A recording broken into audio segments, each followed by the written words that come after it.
Assalamualaikum warahmatullahi wabarakatuh. Selamat malam Pak Sparta. Kami dari kelompok 1 ingin mempresentasikan mat- eh, mempresentasikan terkait resiko suku bunga yang pertama. Sebelumnya, perkenalkan saya Nawangskar Kirana dengan NIM 2020 1211039. Saya Andi Audi Nur Alifa dengan NIM 2020-1211-058. Saya Rizky Windiana Kirani dengan NIM 2020-1211-043.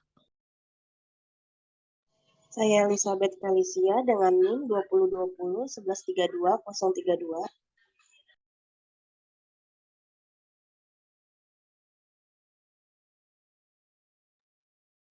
Selanjutnya, pada materi kali ini terdapat table of content, yaitu yang pertama ada pendahuluan, yang kedua tingkat dan pergerakan suku bunga, yang ketiga model repricing atau harga ulang, dan yang keempat pelemahan model repricing atau harga ulang.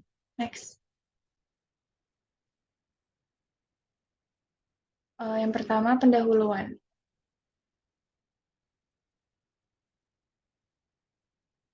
Pada bab kali ini, kami menetapkan bahwa saat menjalankan fungsi transformasi asetnya, lembaga keuangan sering tidak cocok dengan jatuh tempo aset dan liabilitasnya.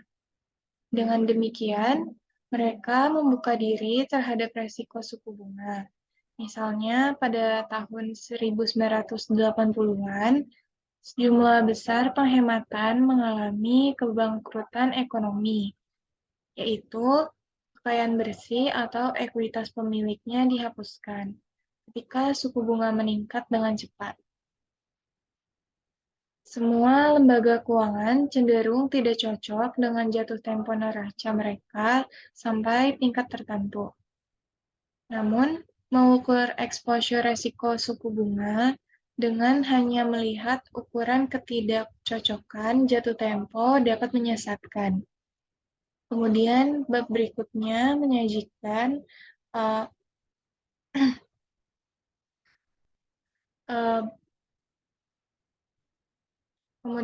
dua bab berikutnya menyajikan teknik yang digunakan lembaga keuangan untuk mengukur exposure resiko suku bunga mereka. Pada bab ini dimulai dengan pembahasan tentang kebijakan moneter Federal Reserve yang merupakan penentu utama resiko suku bunga. Seperti yang akan diskusikan nanti, pada tahun 2008, The Fed dalam upaya untuk mengatasi krisis keuangan yang parah dan ekonomi yang perlahan membaik sesudahnya, menurunkan target suku bunga Fed Fund ke kisaran antara 0 dan 1/4 dari 1% dan menurunkan diskonnya.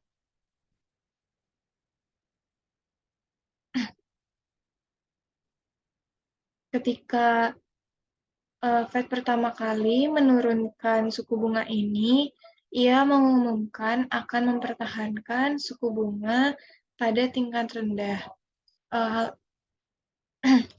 selama beberapa tahun karena ekonomi pulih dari krisis keuangan, dengan jaminan bahwa suku bunga akan tetap stabil, resiko bunga selama periode ini relatif rendah.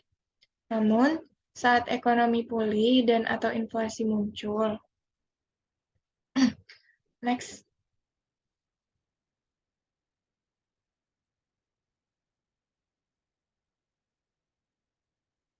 Pada bab ini juga menganalisis metode sederhana yang digunakan untuk mengukur resiko suku bunga lembaga keuangan, model harga ulang, model repricing atau funding gap berkonsentrasi pada dampak perubahan suku bunga pada pendapatan bunga bersih yang merupakan selisih antara pendapatan bunga dan beban bunga.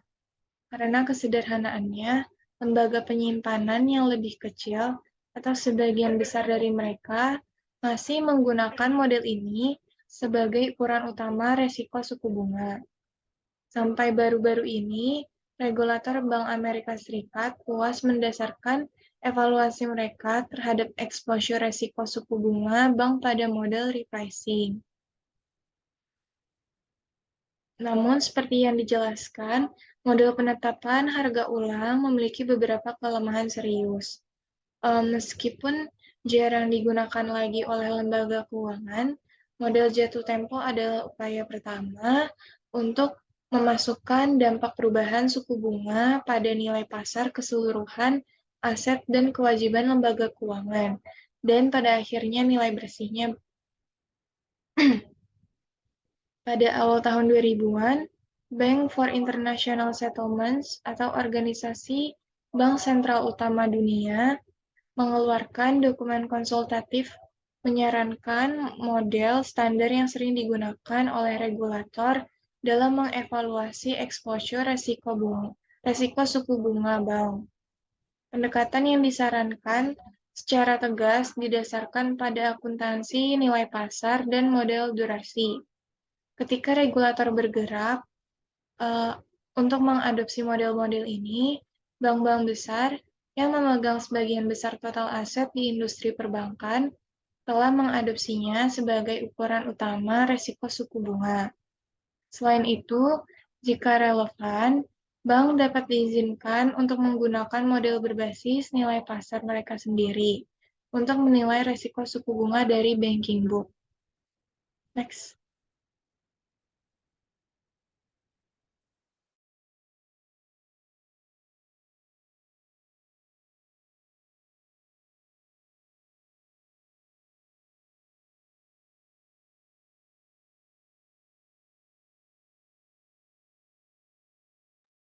Selanjutnya, tingkat dan pergerakan suku bunga. Next.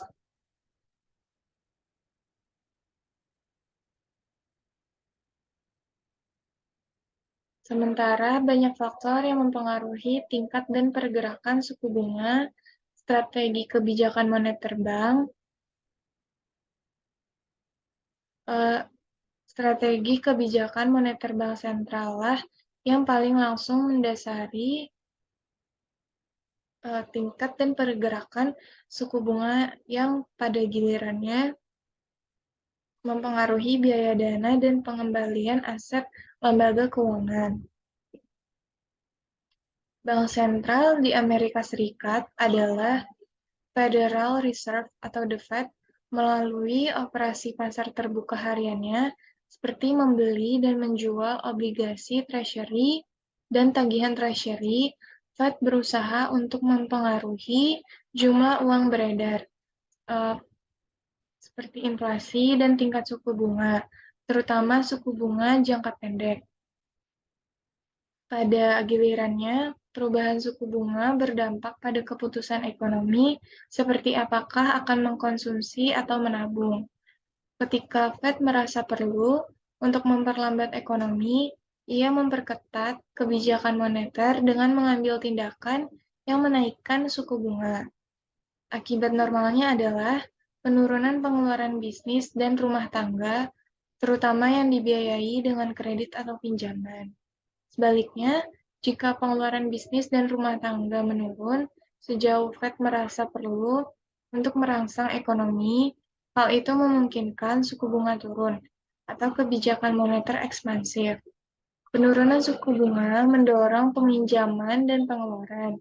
Misalnya pada bulan Desember 2008, ketika ekonomi Amerika Serikat jatuh ke dalam depresi terdalamnya sejak depresi hebat, The Fed dalam langkah bersejarah secara tak terduga mengumumkan bahwa mereka akan menurunkan suku bunga Fed Fund, targetnya ke kisaran antara 0 dan 1/4 dari 1%, dan menurunkan tingkat diskonto menjadi 0,5%, tingkat terendah sejak tahun 1940-an.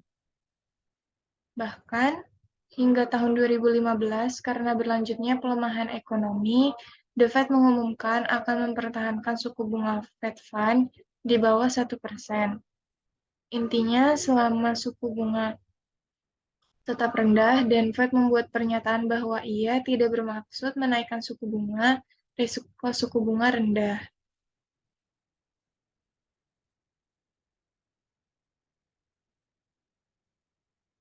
Next.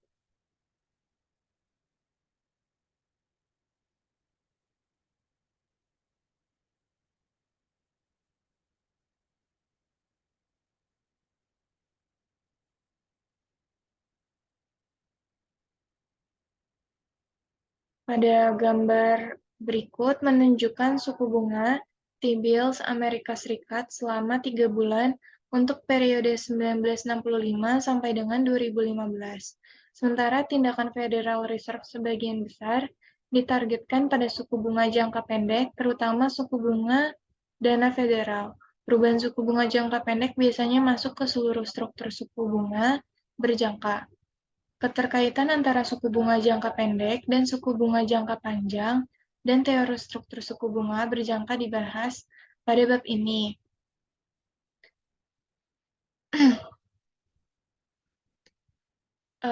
Kemudian,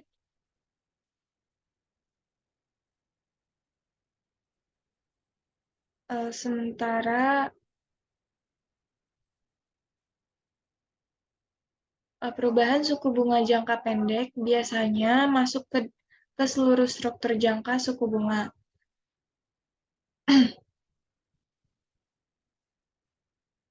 Next.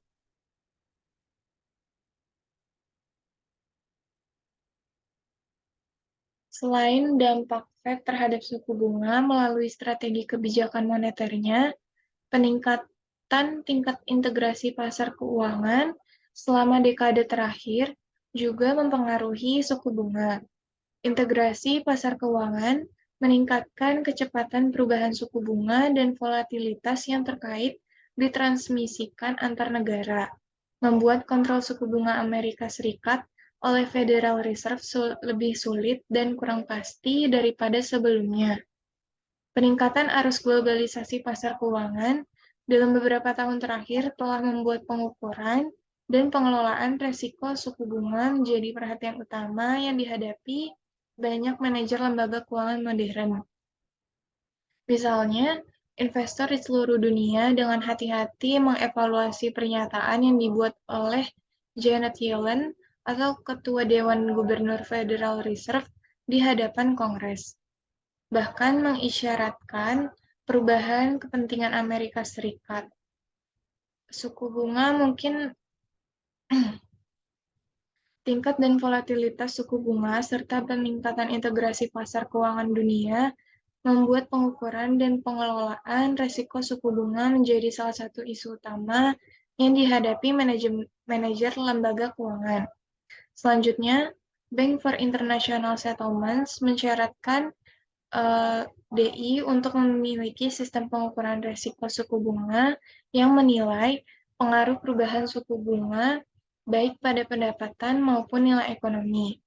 Sistem ini harus memberikan ukuran yang berarti dari tingkat exposure risiko suku bunga DI saat ini dan harus mampu mengidentifikasikan setiap exposure berlebihan yang mungkin timbul. Next.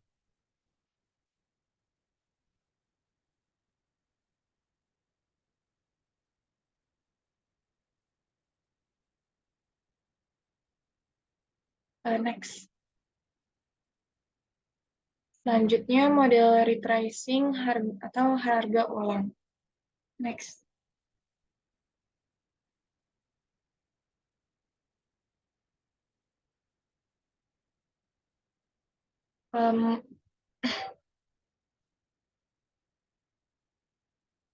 Model penetapan harga ulang atau kesenjangan pendanaan adalah model sederhana yang digunakan oleh lembaga keuangan kecil, sehingga sebagian besar di Amerika Serikat, model ini pada dasarnya adalah nilai buku analisis arus kas akuntansi kesenjangan harga ulang antara pendapatan bunga yang diperoleh dari aset lembaga keuangan dan beban bunga yang dibayarkan atas kewajibannya atau pendapatan bunga bersihnya selama periode waktu tertentu.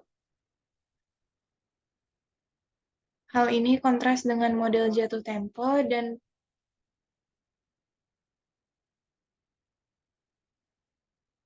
durasi berbasis nilai pasar yang dibahas dalam bab ini. Di bawah pendekatan repricing gap, bank komersial melaporkan laporan panggilan mereka setiap 3 bulan, laporan sensitivitas suku bunga yang menunjukkan kesenjangan repricing untuk aset dan kewajiban dengan berbagai jatuh tempo. Misalnya yang pertama 1 hari, yang kedua lebih dari 1 hari sampai 3 bulan, yang ketiga lebih dari 3 bulan sampai 6 bulan, yang keempat lebih dari 6 bulan sampai 12 bulan, yang kelima lebih dari 1 tahun sampai 5 tahun, dan yang keenam lebih dari 5 tahun. Next.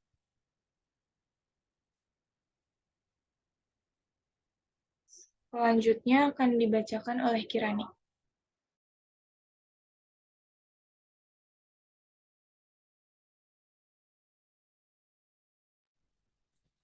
Selanjutnya, keuntungan dari model repricing terletak pada nilai informasinya dan kemudahannya dalam menunjuk ke FI, paparan pendapatan bunga bersih atau exposure laba terhadap perubahan suku bunga dalam kelompok jatuh tempo yang berbeda.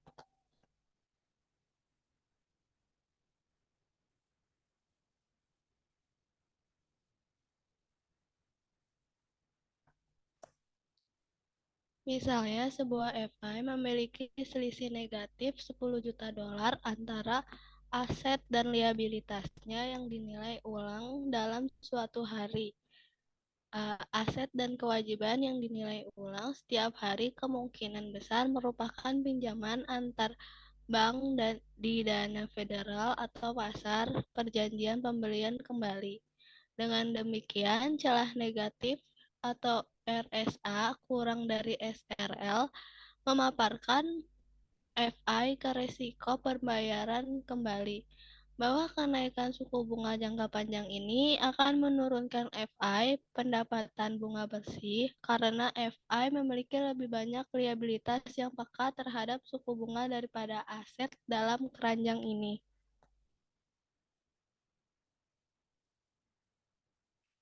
Risiko pembiayaan kembali adalah jenis risiko suku bunga di mana biaya pembiayaan kembali bisa lebih besar daripada pengembalian yang diperoleh dalam investasi aset. Dengan kata lain, dengan asumsi perubahan suku bunga yang sama pada RSA dan RSL, beban bunga akan meningkat lebih dari pendapatan bunga. Sebaliknya, jika FI memiliki selisih positif 20 juta dolar antara aset dan liabilitasnya yang dinilai ulang dalam 6 bulan hingga 12 bulan. FI memegang aset jangka pendek relatif terhadap kewajiban.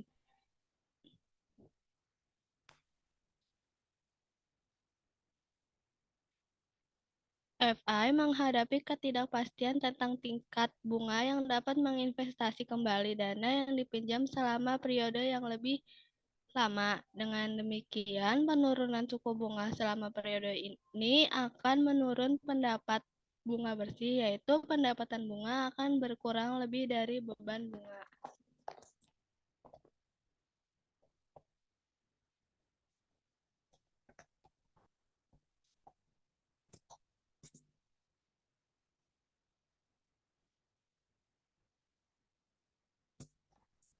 Menentang inklusi. Tingkat bunga ekspresif pada giro adalah 0 besar peraturan. Selanjutnya, meskipun bunga eksplisit dibayar pada rekening transaksi seperti rekening, sekarang tarif yang dibayarkan oleh lembaga keuangan tidak berfluktuasi secara langsung dengan perubahan tingkat suku bunga umum, terutama ketika tingkat tarif umum meningkat. Selain itu, banyak giro bertindak sebagai endapan inti untuk lembaga keuangan, artinya mereka adalah sumber dana jangka panjang.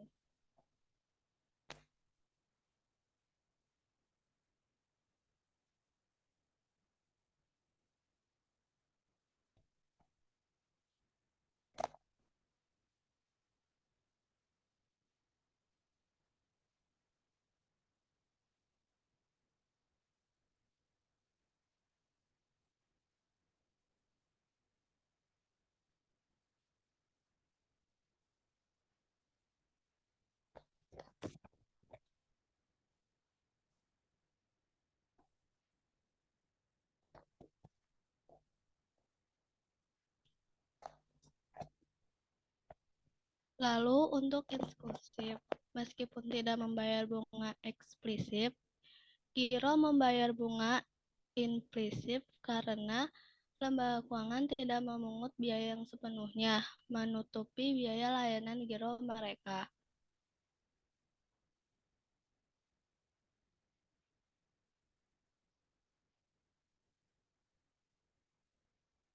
Selanjutnya, jika suku bunga naik, individu menarik atau lari giro mereka, memaksa bank untuk menggantinya dengan dana yang berimbal hasil lebih tinggi, berbunga, dan sensitif terhadap suku bunga. Hal ini kemungkinan besar terjadi ketika suku bunga instrumen alternatif tinggi. Dalam lingkungan seperti itu, biaya peluang untuk menyimpan dana di rekening giro cenderung lebih besar daripada di lingkungan dengan suku bunga rendah.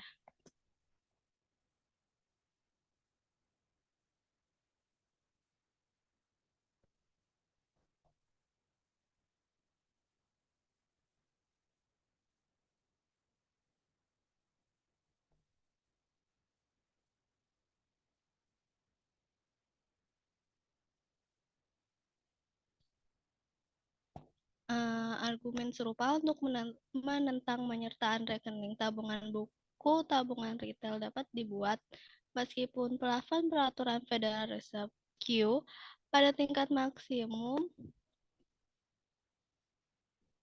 yang akan dikenakan untuk rekening ini dihapuskan pada bulan Maret 1986 masih jarang menyesuaikan tingkat ini, namun penabung cenderung menarik dana dari rekening ini ketika tarif naik, memaksa bank melakukan penggantian dana yang lebih mahal.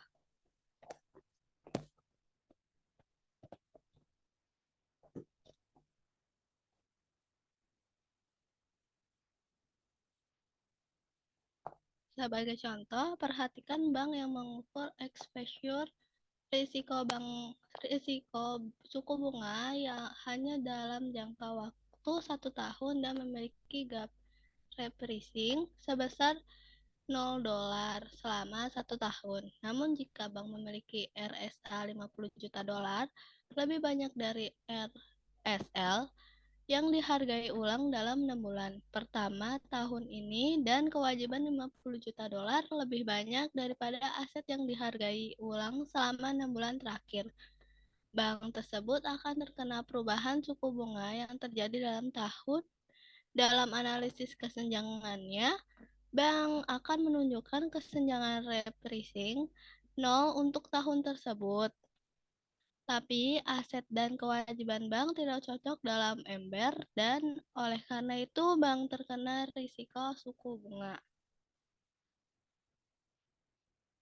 Jelas semakin pendek rentang perhitungan gut bucket, semakin kecil masalah ini. Sebaliknya, periode penentang harga ulang yang selalu singkat mengabaikan pertimbangan exposure risiko suku bunga aset dan liabilitas yang ditetapkan ulang dalam periode segera setelah akhir periode penetapan harga kembali, yang artinya ini mengecilkan sensitivitas tingkat neraca.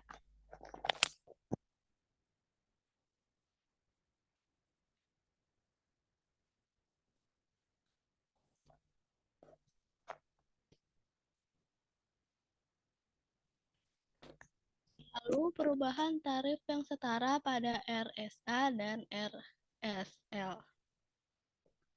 CGAP memberikan ukuran sensitif suku bunga FI, yaitu pada tabel 8.4 menyoroti hubungan antara CGAP dan perubahan NII saat perubahan suku bunga untuk RSA sama dengan perubahan suku bunga untuk RSL.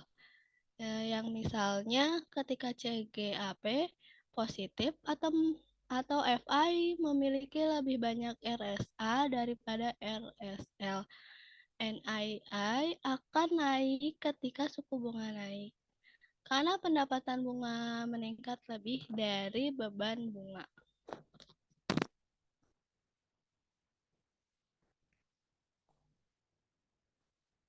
Terlihat dari persamaan ini bahwa semakin besar nilai absolut CGAP, semakin besar ekspektasi perubahan NII, yaitu semakin besar kenaikan atau penurunan pendapatan bunga FI relatif terhadap beban bunga. Yang secara umum ketika CGAP positif, perubahan NII berhubungan positif dengan perubahan suku bunga.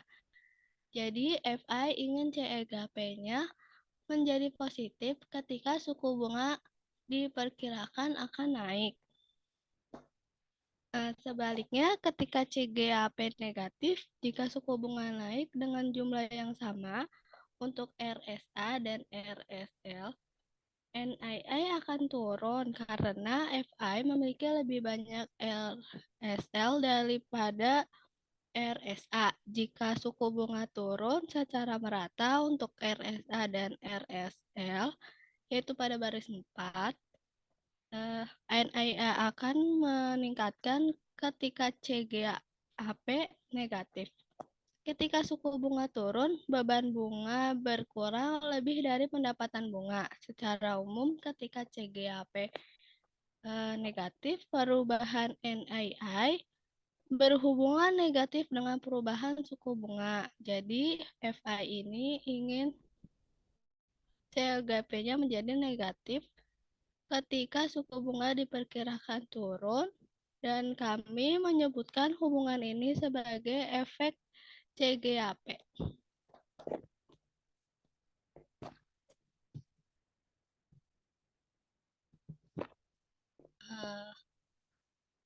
Bagian sebelumnya, selanjutnya perubahan tarif yang tidak sama pada RSA dan RSL. Bagian sebelumnya mempertimbangkan perubahan pendapatan bunga bersih karena suku bunga berubah dengan asumsi bahwa perubahan suku bunga pada RSA sama persis dengan perubahan suku bunga pada RSL. Dengan kata lain, dengan asumsi selisih suku bunga antara suku bunga pada RSA dan RSL tetap tidak berubah. Ini tidak sering terjadi. Sebaliknya, perubahan tarif pada RSA umumnya berbeda dari yang ada di RSL, yaitu selisih antara suku bunga aset dan kewajiban berubah, sering dengan tingkat tarif ini. Lalu lihat gambar 8.2 yang memplot suku bunga C di triwulan atau kewajiban dan suku bunga dasar pinjaman atau aset untuk periode 1990 sampai 2015.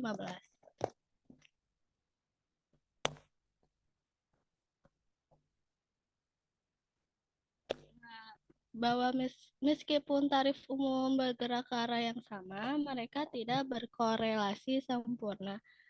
Lalu dalam hal ini, karena mempertimbangkan dampak perubahan kurs pada NII, ini memiliki efek penyebaran selain efek CGAP.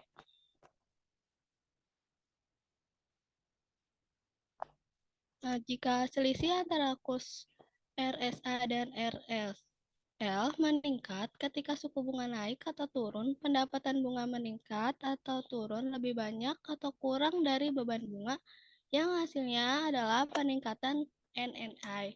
Sebaliknya, jika selisih antara tarif pada RSA dan RSL menurun, ketika suku bunga naik atau turun, pendapatan bunga naik atau turun kurang atau lebih dari beban bunga dan NII turun. Secara umum, efek penyebaran Sedemikian rupa sehingga terlepas dari arah perubahan suku bunga, terdapat hubungan positif antara perubahan spread antara tarif RSA dan RSL dan perubahan NII setiap kali spread meningkat atau menurun, lalu NI meningkat atau menurun.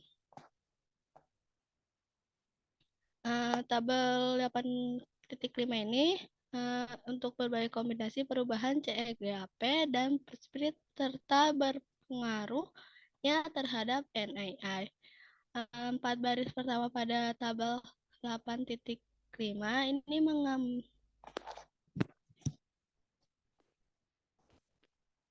lalu beberapa menerima exposure suku bunga yang cukup besar relatif terhadap ukuran aset, yang misalnya rasio repricing gap 1 tahun terhadap total aset yang menghasilkan bunga dari Financial Security Federal Corporation adalah 22,4% pada akhir tahun 2014 dan rasio selisih 1 tahun terhadap total aset yang menghasilkan bunga adalah 5,9%, yaitu memiliki banyak RSA daripada RSL. Jika suku bunga naik pada tahun 2015, Security Federal Corporation didirikan untuk melihat pendapatan bunga bersih meningkat karena repricing sejumlah besar RSA atau relatif terhadap RSL pada tingkat yang lebih tinggi.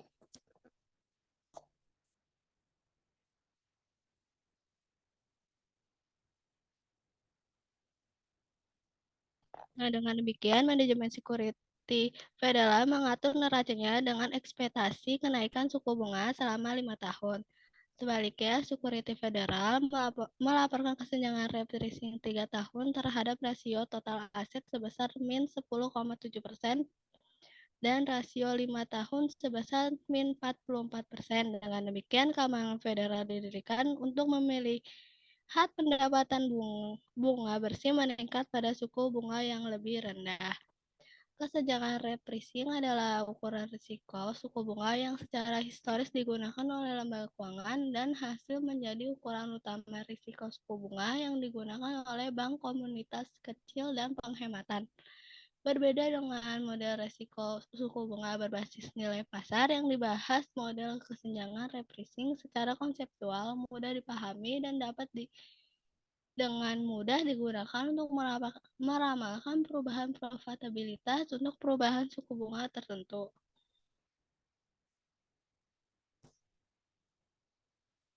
Kesenjangan repricing dapat digunakan untuk memungkinkan FI untuk menyusun aset dan kewajibannya atau keluar dari neraca untuk mengambil keuntungan dari proyeksi perubahan suku bunga. Namun, model repricing gap memiliki beberapa kelemahan utama yang menyebabkan regulator meminta pengguna model yang lebih komprehensif, misalnya model duration gap, yaitu untuk mengukur risiko bunga.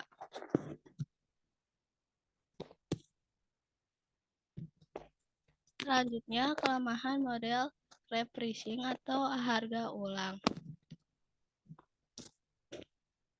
Yang selanjutnya akan dibacakan oleh Kak Feli.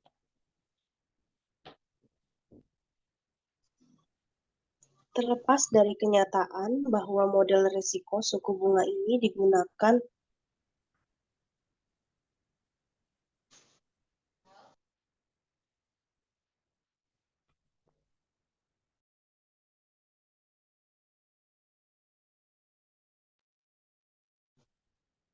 Terlepas dari kenyataan bahwa model risiko suku bunga ini digunakan oleh sebagian besar lembaga penyimpanan di Amerika Serikat, model repricing memiliki 4 kekurangan utama. Yang pertama, mengabaikan efek nilai pasar dari perubahan suku bunga.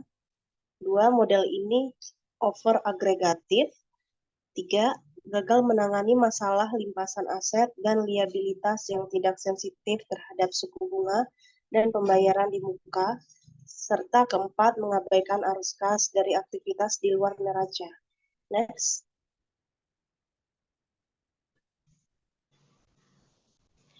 Efek nilai pasar. Seperti yang telah dibahas dalam ikhtisar risiko FI, Perubahan suku bunga memiliki efek nilai pasar selain efek pendapatan pada nilai aset dan juga liabilitas. Artinya, nilai sekarang dari arus kas aset dan liabilitas berubah selain bunga langsung yang diterima atau dibayarkan atas aset dan liabilitas tersebut karena suku bunga berubah. Namun faktanya nilai sekarang dan jika relevan dengan harga pasar dari hampir semua aset dan kewajiban pada neraca LK berubah seiring dengan perubahan suku bunga. Model repricing mengabaikan efek nilai pasar secara implisit dengan mengasumsikan pendekatan akuntansi nilai buku. Dengan demikian, repricing gap hanyalah ukuran parsial dari exposure risiko suku bunga sebenarnya dari FI.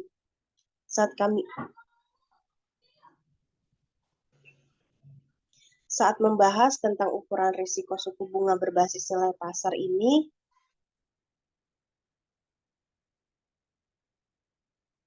akan menyoroti dampak mengabaikan efek nilai pasar terhadap kemampuan untuk secara akurat mengukur keseluruhan risiko suku bunga dari FI.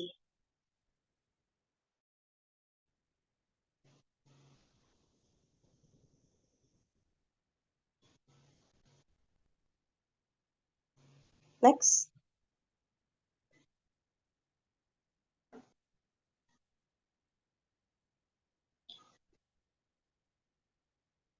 Masalah pendefinisian bucket pada rentang jatuh tempo mengabaikan informasi mengenai distribusi aset dan liabilitas dalam bucket tersebut. Misalnya, nilai dolar RSAS dan RSLS dalam rentang keranjang jatuh tempo apapun mungkin sama. Namun secara rata-rata liabilitas dapat dinilai ulang menjelang akhir rentang keranjang, sedangkan aset dapat dinilai ulang pada awal. Dalam hal ini perubahan suku bunga akan berdampak pada arus kas aset dan liabilitas yang tidak akan diukur secara akurat dengan pendekatan repricing gap. Pada sisi kanan terdapat contoh kurva dari the overaggregation problem 3 bulan sampai 6 bulan bucket. Dapat dilihat pada gambar 8.3. Next.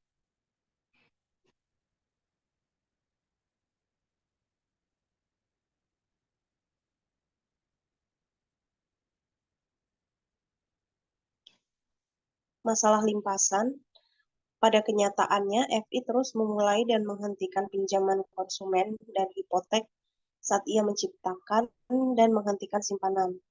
Dengan demikian, hasil yang dihasilkan akan diinvestasikan kembali dengan harga pasar saat ini dalam tahun tersebut. Selain itu, bahkan jika aset atau liabilitas tidak sensitif terhadap suku bunga, hampir semua aset dan liabilitas, misalnya hipotek jangka panjang, membayar pokok dan atau bunga kembali ke LK pada tahun tertentu. Akibatnya, FI menerima arus kas limpasan dari portofolionya yang tidak sensitif terhadap suku bunga yang dapat diinvestasikan kembali dengan suku bunga pasar saat itu. Komponen arus kas limpasan dari aset atau liabilitas yang tidak sensitif terhadap suku bunga ini sendiri juga peka terhadap suku bunga. Manajer FI dapat menangani hal ini dengan mudah dalam model repricing dengan mengidentifikasi untuk setiap item aset dan liabilitas perkiraan arus kas dolar yang akan habis dalam tahun depan dan menambahkan jumlah ini ke nilai aset dan liabilitas yang sensitif terhadap suku bunga. Next.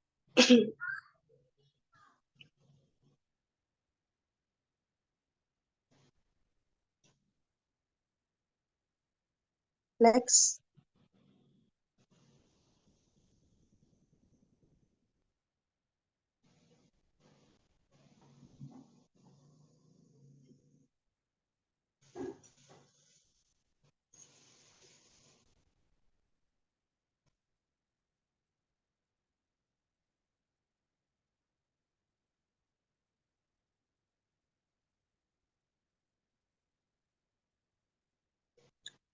arus kas dari aktivitas di luar neraca.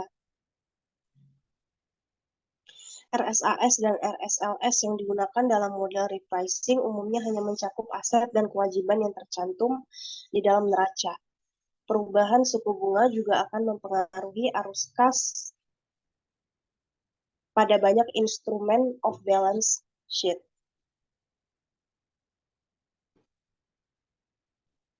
Saat suku bunga berubah, kontrak berjangka ini sebagai bagian dari proses penandaan ke pasar menghasilkan arus kas harian, baik positif atau negatif. Untuk FI yang dapat mengimbangi exposure gap di neraca. Arus kas yang mengimbangi ini dari kontrak berjangka diabaikan oleh model repricing sederhana dan harus dapat dimasukkan ke dalam model dari arus kas neraca itu sendiri. Next.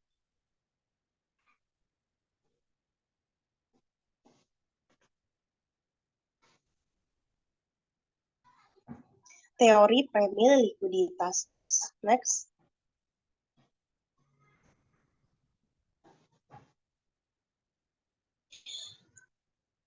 Teori premi likuiditas adalah menyatakan bahwa kurs jangka panjang sama dengan rata-rata geometrik kurs jangka pendek saat ini dan yang diharapkan. Ditambah likuiditas atau premi resiko yang meningkat dengan jatuh tempo sekuritas. Next.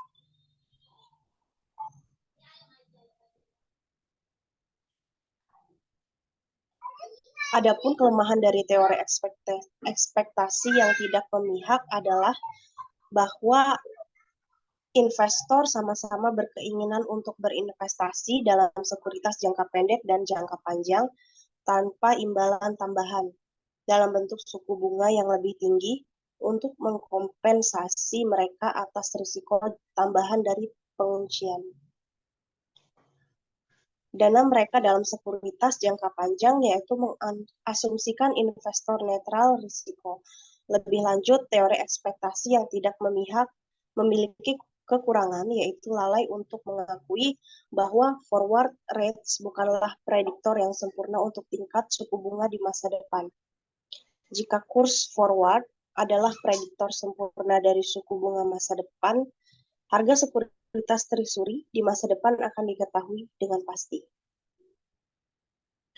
Pengembalian selama periode investasi apapun akan pasti dan tidak bergantung pada jatuh tempo instrumen yang awalnya dibeli dan waktu di mana investor perlu melikuidasi sekuritas. Next.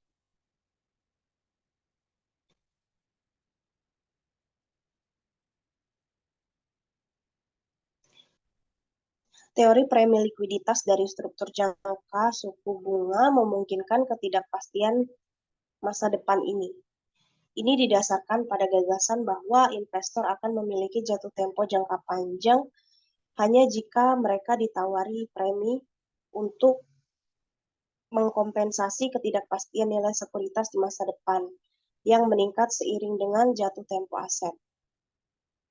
Secara khusus, dalam dunia yang tidak pasti, sekuritas jangka pendek memberikan daya jual yang lebih besar karena pasar sekundernya yang lebih aktif dan memiliki resiko harga yang lebih kecil karena fluktuasi harga yang lebih kecil untuk perubahan suku bunga tertentu daripada sekuritas jangka panjang.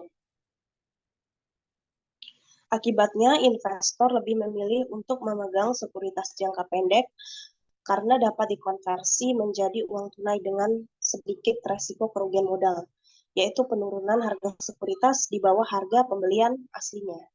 Next.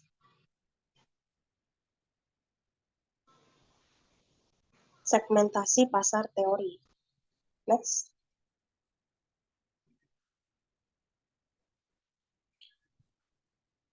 Teori segmentasi pasar berpendapat bahwa investor individu memiliki preferensi jatuh tempo tertentu.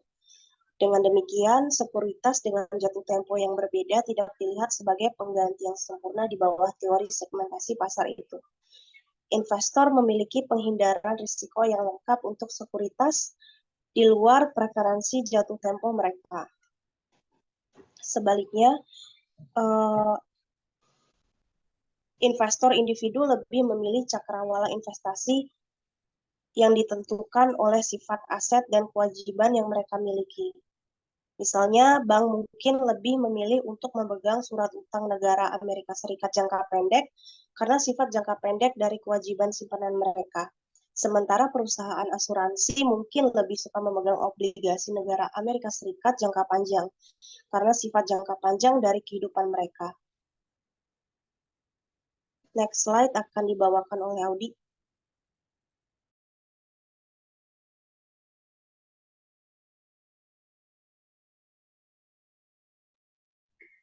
Selanjutnya, di sini ada akibatnya suku bunga ditentukan oleh penawaran dan kondisi permintaan dalam kelompok jatuh tempo atau segmen pasar tertentu. Misalnya, ujung pendek dan ujung panjang pasar. Teori segmentasi pasar mengasumsikan bahwa baik investor maupun peminjam tidak mau beralih dari satu sektor jatuh tempo ke sektor lain untuk memanfaatkan peluang yang timbul dari perubahan imbal hasil. Perubahan seperti itu dapat terjadi jika Departemen Keuangan Amerika Serikat memutuskan untuk menerbitkan lebih sedikit obligasi jangka pendek dan lebih banyak obligasi jangka panjang, yaitu untuk memperpanjang rata-rata jatuh tempo utang pemerintah yang beredar.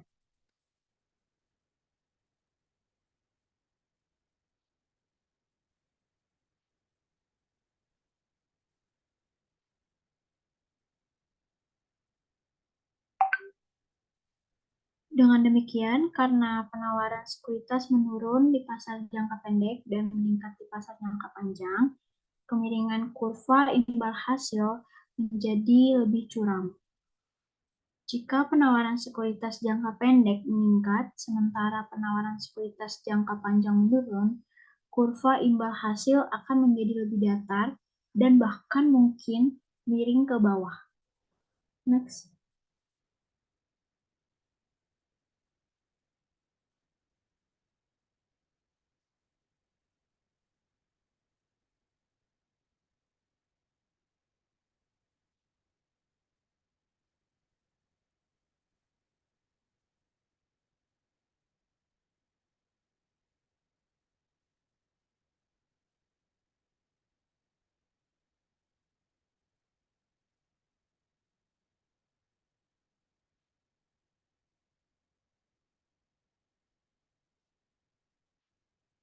Memang pembelian kembali skala besar obligasi treasury jangka panjang, yaitu pengurangan pasokan oleh Departemen Keuangan Amerika Serikat pada tahun 2000 telah dipandang sebagai penyebab utama kurva imbal hasil terbalik yang muncul pada tahun 2000.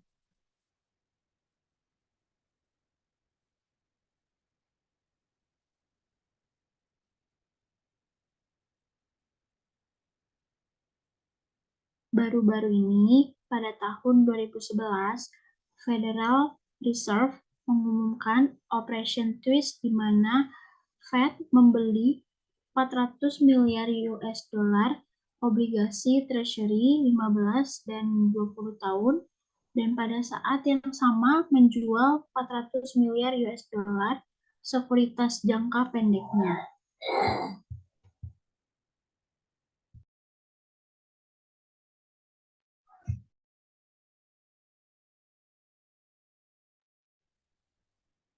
Nama rencana tersebut berasal dari apa yang diharapkan The Fed dari rencana tersebut terhadap kurva imbal hasil. Membalikannya atau setidaknya meratakan kurva, sehingga suku bunga jangka panjang turun dan suku bunga jangka pendek naik.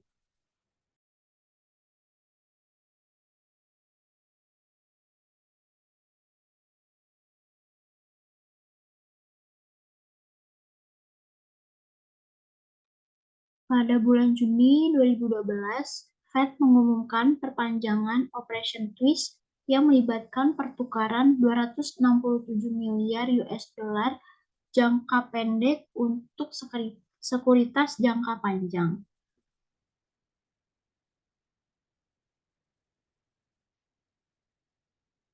Kedua langkah tersebut segera meratakan kurva imbal hasil. Federal Reserve Bank of San Francisco memperkirakan bahwa putaran pertama Operation Twist menurunkan imbal hasil jangka panjang sebesar 15 basis poin relatif terhadap imbal hasil jangka pendek dengan putaran kedua Operation Twist. Next.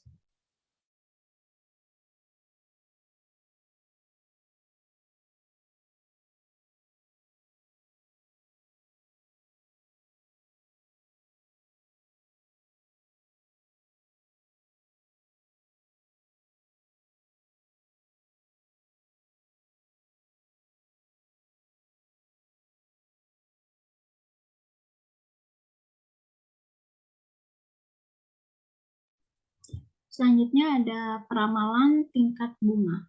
Next.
Saat suku bunga berubah, begitu pula nilai sekuritas keuangan.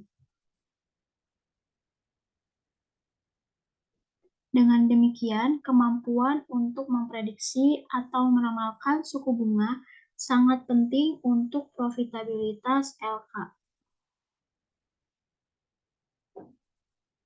Misalnya, jika suku bunga naik, maka nilai portofolio investasi LK akan turun. Dengan demikian, perakiraan suku bunga sangat penting untuk kekayaan finansial LK.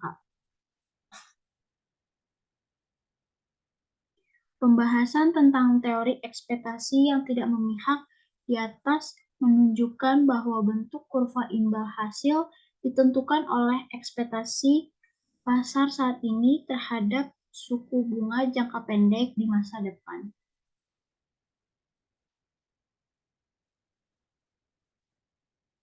Misalnya, kurva hasil miring ke atas menunjukkan bahwa pasar mengharapkan suku bunga jangka pendek di masa yang akan datang. Di masa depan meningkat. Mengingat bahwa kurva hasil mewakili ekspektasi pasar saat ini tentang suku bunga jangka pendek di masa depan, teori ekspektasi yang tidak biasa dapat digunakan untuk meramalkan suku bunga jangka pendek di masa depan, yaitu suku bunga 1 tahun ke depan.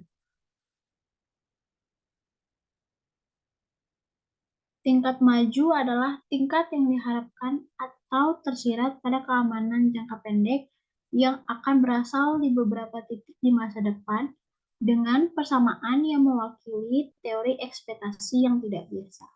Next.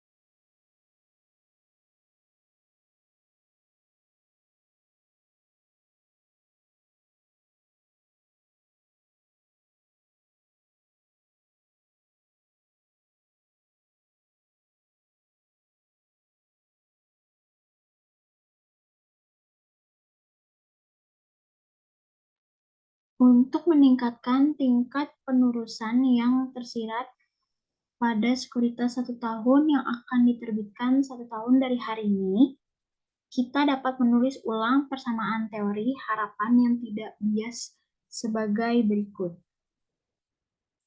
Di sini ada 1 R2 sama dengan dalam kurung 1 plus 1 R1 tutup kurung, lalu dalam kurung lagi 1 plus 2 F1,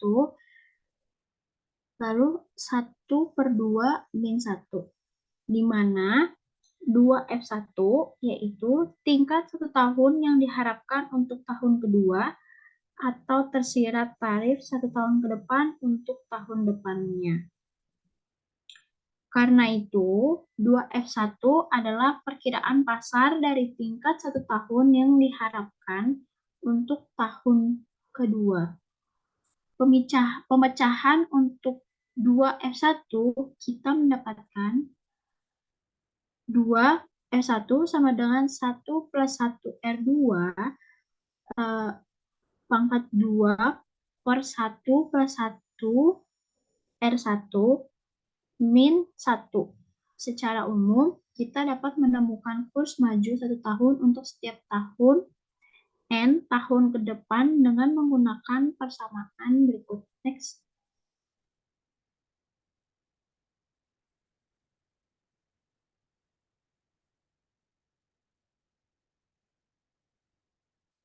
Secara umum, kita dapat menemukan kurs maju 1 tahun untuk setiap tahunnya N tahun ke depan dengan menggunakan persamaan sebagai berikut. Di sini ada NF1 sama dengan 1 plus 1 Rn, N per 1 plus 1 Rn minus 1, tutup kurung, N min 1, N min 1 dikurang 1. Next.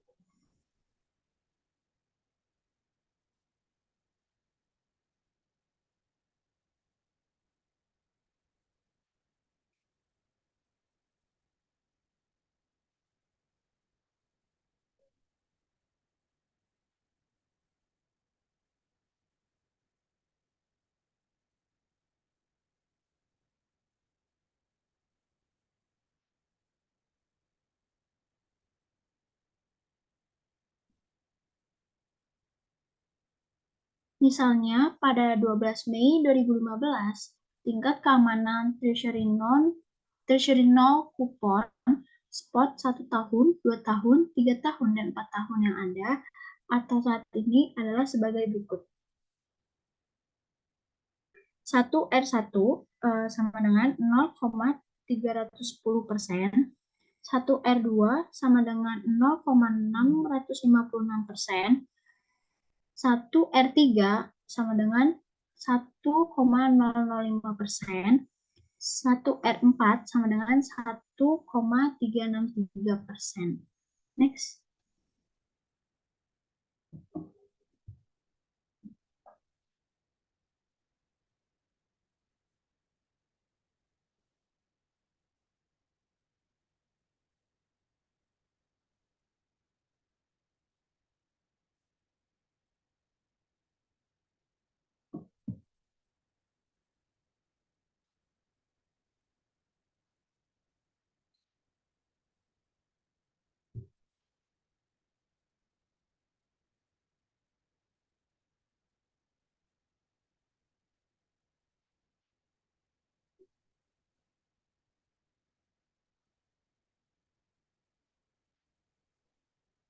Dengan teori ekspektasi yang tidak memihak, forward rate 1 tahun pada obligasi Treasury zero coupon untuk tahun 2, 3, dan 4 pada 12 Mei 2015 adalah 2F1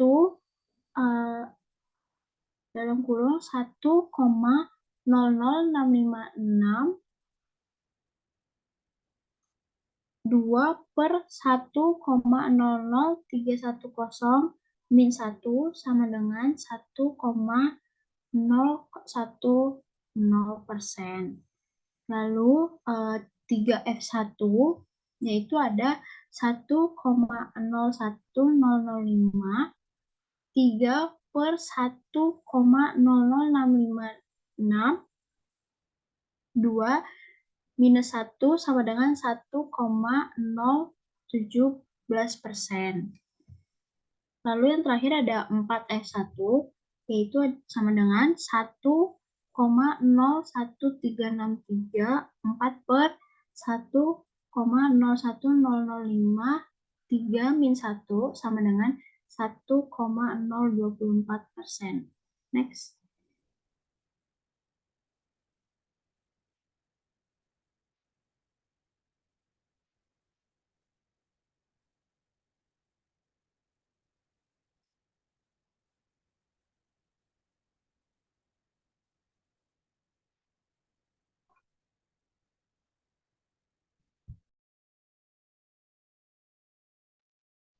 Dengan demikian, tingkat 1 tahun yang diharapkan 1 tahun ke depan adalah 1,010%, tingkat 1 tahun yang diharapkan 2 tahun ke depan adalah 1,017%, dan tingkat 1 tahun yang diharapkan 3 tahun ke depan adalah 1,024%. Next.